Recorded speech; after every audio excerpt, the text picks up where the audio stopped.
Iran కనుక వీడకపోతే ఉండేటువంటి రిస్క్లు ఏంటంటారు? ఎంబసీ హెల్ప్ ఏమైనా ఎఫెక్టివ్గా ఉంటుందంట? ఎంబసీ రెడీగా ఉండమని చెప్పింది. తర్వాత ఎంబసీకి రిపోర్ట్ చేయమని చెప్పింది. ఏ ట్రబుల్ వచ్చినా ఎంబసీకి రిపోర్ట్ చేయమని చెప్పింది. కానీ ఇరాన్ జనాభా కూడా దరిదాపు 9.5 కోట్ల జనాభా, పెద్ద దేశమే. కాబట్టి ఇరాన్లో కూడా ఘర్షణలు లేని ప్రాంతాల్లో వీళ్ళు ఉండగలరా? తర్వాత పెట్రోల్, ఆయిల్ అండ్ పెట్రోల్ తీసి శుద్ధి చేయనటువంటి స్థితిలో ఏమైనా వీళ్ళకి ఉద్యోగాలు ఉన్నాయా? ఇటువంటివన్నీ కూడా చర్చనీయాంశం.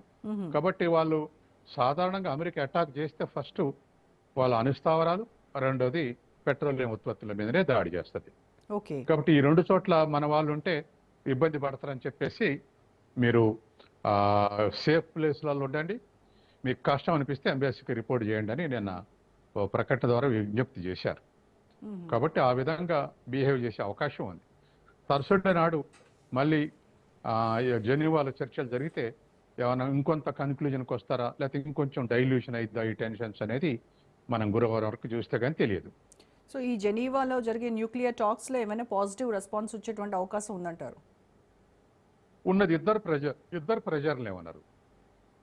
అమెరికా ట్రంప్ సుప్రీంకోర్టు తీర్పు వ్యతిరేకంగా వచ్చి అమెరికాలో ఉన్నటువంటి ప్రజలు, ఎకనమిస్టులు, తర్వాత కొంతమంది ఓన్ పార్టీ రిపబ్లికన్స్, వీళ్ళందరూ కూడా డెమోక్రాట్స్, వీళ్ళందరూ కూడా వ్యతిరేకిస్తారు. కాబట్టి తర్వాత ట్రంప్ రేటింగ్ కూడా 60% నుంచి 36% పడిపోయింది. గత టారిఫ్ల దగ్గర నుంచి ఇప్పటి వరకు 7 నెలలుగా అనుసరించినటువంటి విధానాలు దీంట్లో మనకు క్రియాశీలకంగా కనపడుతున్నాయి రేటింగ్ పడిపోవటానికి. కాబట్టి ఇటువంటి పరిస్థితుల్లో ట్రంప్ కూడా ఒత్తిడిలో ఉన్నాడు. తర్వాత ఇరాన్ కూడా ఇంటర్నల్ ఎలక్షన్లు ప్రెజర్స్ ఉన్నాయి, ఘర్షణలు ఉన్నాయి. తర్వాత వాటి నుంచి బయటపడటానికే ఇరాన్కు శక్తి సరిపోతుంది, కష్టం అవుతుంది. కాబట్టి ఇప్పట్లకిప్పుడు అమెరికాతో ఘర్షణ తెచ్చుకొని యుద్ధం చేసి గెలుస్తాం లేదా ప్రతిఘటిద్దామని బయట ఎన్ని ప్రగల్భాలు పలికినా లోపల సైనికంగా డిఫెన్స్ పరంగా చూస్తే ప్రపంచంలో అమెరికాది నెంబర్ 1 స్థానం, ఇరాన్ది 16వ స్థానం డిఫెన్స్ పరంగా చూస్తే. కాబట్టి అమెరికాని గెలుస్తుంది, అమెరికాని నష్టపడుతుంది.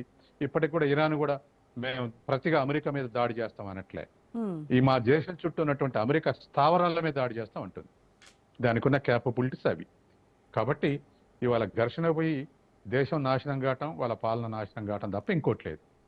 కానీ అమెరికా యోచన ఏముందంటే ఇరాన్ మీద దాడి చేసేదానికన్నా కూడా ఖొమేనీని దించేయాలి, ఖొమేనీని శిక్షించాలి, ఖొమేనీని కొడుకుని దాడి చేస్తే కూడా అణుస్థావరం మీద ఏ స్థాయిలో దాడి చేస్తుందో ఖొమేనీ కొడుకుని కూడా హతం చేయాలనేటువంటి ఉద్దేశంలో అమెరికా ఉంది.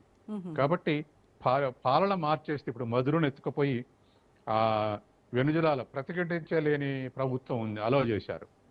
ఇరాన్ కూడా ఖొమేనీ కొడుకుని దించేసి తప్పించి వాళ్ళ మాటని ప్రభుత్వం తెచ్చుకోవాలి అనేటువంటి ఉద్దేశంలో అమెరికా ఉంది.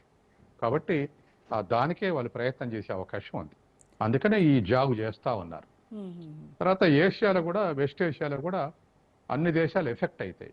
తర్వాత ఆయిల్ రేట్లు శరవేగంగా పెరిగే అవకాశం ఉంది, సప్లై తగ్గితే, సప్లై చైన్స్ డిస్టర్బ్ అయితే. కాబట్టి వెనక ముందు ఆడుతున్నారు ఇటు ఇరాన్ కానీ అటు అమెరికా కానీ. ఇప్పుడు యుఎస్, యూకే, తర్వాత ఇలాంటి కెనడా లాంటి ఇతర దేశాలు కూడా సిమిలర్గా ఇలాంటి అడ్వైజరీస్ ఏమన్నా ఇరాన్కి ఇచ్చాయంటారా? అంటే అక్కడ కూడా ఉన్నారు కదా, వాళ్ళ ప్రజలు కూడా ఉండుంటారు కదా. సో సిమిలర్ అడ్వైజరీస్ ఏమన్నా ఇచ్చి ఉండొచ్చా? వాళ్ళు కూడా ఇవాళ బ్రిటన్ చెప్పలేము, కెనడా కూడా వ్యతిరేకంగా కోరుకుంటుంది, అమెరికా దాడి చేయొద్దు ఇరాన్ మీద అనేది కోరుకుంటుంది. తర్వాత ఇరాన్ కూడా మార్చుకోవాలి, విధానాలు మార్చుకొని ఇంటర్నేషనల్ ఆర్గనైజేషన్ సంబంధించినటువంటి అన్ని దేశాలు ఏ అగ్రిమెంట్ ఉన్నాయో అదే విధంగా ఉండాలని కెనడా. బ్రిటన్ మాత్రం కాస్త ఎప్పుడు కూడా యుఎస్ వైపు మొగ్గు చూపుతుంటది ఎక్కడైనా ప్రపంచవ్యాప్తంగా. కాబట్టి బ్రిటన్ని మనం పాజిటివ్గా ఎక్స్పెక్ట్ చేయలేము, ఇన్ ఫేవర్ ఆఫ్ అమెరికానే ఉంటుంది ఎప్పుడైనా బ్రిటన్.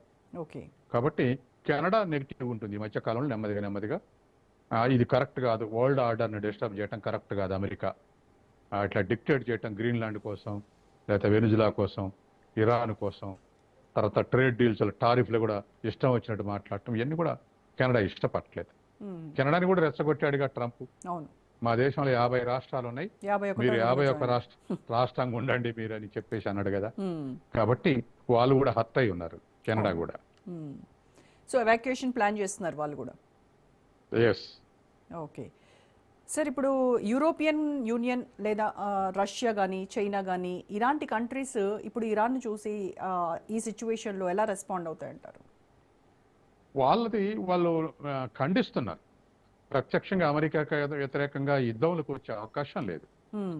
ఎందుకంటే చైనానే మొత్తం కాన్సన్ట్రేషన్ అంతా దాని ఎకనామిక్ డెవలప్మెంట్ మీద కాన్సన్ట్రేట్ చేసి ఎప్పుడు అమెరికాను దాటేద్దామా అనేటువంటి యోచనలో చైనా ఉంది. మ్మ్. ఘర్షణలోకి పోయి యుద్ధంలోకి పోతే ఎకనామిక్ డెవలప్మెంట్ వెనకబడద్దు అని చెప్పేసి వాళ్ళు గత 10 ఏళ్లుగా వాళ్ళ స్టేట్మెంట్ల ద్వారానే వ్యతిరేకించడం లేదా అనుకూలించడం ఇటువంటి చర్చల ద్వారానే తప్ప యుద్ధంలో దిగి వాళ్ళ అభివృద్ధిని వెనక్కు కొట్టుకునే స్థితిలో లేదు చైనా. ఓకే.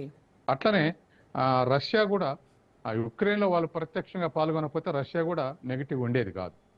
కాబట్టి ఏదేమైనా ఒకటి అమెరికా డిక్టేట్ చేస్తే మాత్రం వినే స్థితిలో లేరు. మ్మ్. అంటే అమెరికా చెప్తే విని అమెరికా బెదిరింపులకు విని పుతిన్ కానీ జమీన్ కానీ వెనక్కు తగ్గే జిన్పింగ్ కానీ వెనక్కు తగ్గే అవకాశం లేదు ఓకే. వాళ్ళ దేశాల జోలికి పోతే.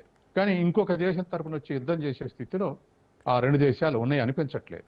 కాబట్టి ఇవాళ ఉన్నటువంటి పరిస్థితుల్లో ఏదేమైనా ఇంటర్నేషనల్ ఆర్గనైజేషన్స్ బాగా డైల్యూట్ అయి ఉన్నాయి. ఇవాళ అమెరికా మీద ఒత్తిడి తెచ్చేందుకు యుఎన్ఓ కూడా నామకార్థంగా మారిపోయింది. మ్మ్. దాంతో ఇవాళ అమెరికా దరిదాపు వరల్డ్ వైడ్గా ఇట్లా ఇటు బయలేటర్ అగ్రిమెంట్లో కానీ ఇటు యుద్ధంలో కానీ ఎక్కడైనా డిక్టేట్ చేస్తూ ఉంది. ఓకే. సో